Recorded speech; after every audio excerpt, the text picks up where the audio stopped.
Hello, and welcome to Managing Metrics, a series of videos highlighting contact center metrics that matter to managers. I'm Bruce Belfiore, and this video focuses on first contact resolution. We will define FCR, talk about why it's important, indicate the ways it can be measured, mention some typical ranges, and explain impacts FCR can have on your operations. This video is brought to you by BenchmarkPortal, the source for contact center training, certification, benchmarking, and consulting. If you like this presentation, please subscribe and hit the like button so that you can keep receiving free content like this video. Okay, so let's define first contact resolution. FCR is a customer-facing quality metric that tells you the percentage of times a customer issue is resolved on the first try. This means the first call if it's a voice channel contact, the first email if it arrives through that channel, or the first chat session, and so on.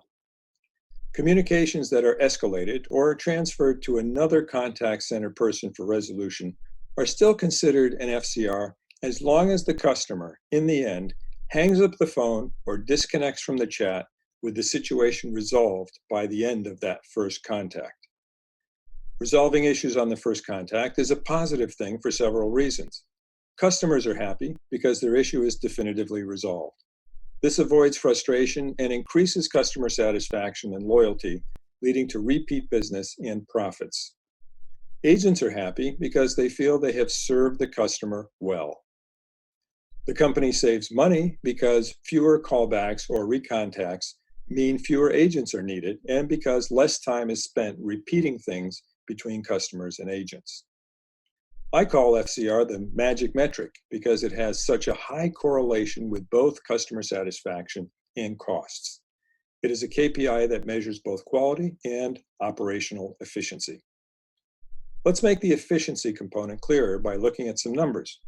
We will use the voice channel for this example, though it's the same principle for the other channels. Let's say your agents handle 1 million calls per year and your FCR is 80%. With most of the rest handled on the second call. You determine that by conducting some agent training and adding a knowledge management tool, you could increase FCR to 85%. That 5% performance improvement translates into about 50,000 fewer calls per year. If your average cost per call is $5, then reducing volume by 50,000 calls at $5 per call equals savings of $250,000 annually, a substantial amount of money. If the added training to achieve this would cost $25,000 and the improved knowledge management tool would cost $100,000, the total cash out would be $125,000. In that case, with savings at $250,000 and costs at $125,000, you would have a net savings of $125,000, a 6-month payback period, and 200% ROI in the first year alone. Now, there are different ways to measure FCR. While none of them is perfect, the best source is the customers themselves. We recommend including 2 questions in your post-interaction customer survey. Question number 1 is, was your issue resolved on this interaction? And the second question is, was this the first time you contacted us about this specific issue? 2 yes answers equal an FCR. However, a no answer on either question means that the interaction was not an FCR. Naturally, even this is not perfect. There will be occasions where the customer thinks the issue is resolved, but later realizes that the question was not fully resolved and recontacts the center. However, these situations are relatively rare. And survey-based customer feedback from as many customers as possible is still the best practice source for FCR. Other methodologies used to collect FCR include centers that have their agents document whether the issue was resolved or not within the customer record. There are also centers that have their QA specialists indicate whether the interactions they monitor were resolved or not. And then there are centers that track calls from a specific phone number or ANI. If they do not receive a call back from the same ANI after a certain period of time, they consider that the original call was resolved on the first contact. Naturally, this methodology is only useful in situations where individuals call infrequently. It would not work, for example, in a situation where the doctor's office calls the same health insurance call centers multiple times a week about many separate issues. While none of these methodologies is perfect, it's better to track FCR than not to track it at all. And, as said initially, we recommend that you get the input directly from your customers. When we look at FCR across all industries, we see that the average is about 85%. However, there's a significant range according to industry and call type. The credit card industry has a 91% average, while property and casualty insurance is at 78% due to differences in call content and difficulty.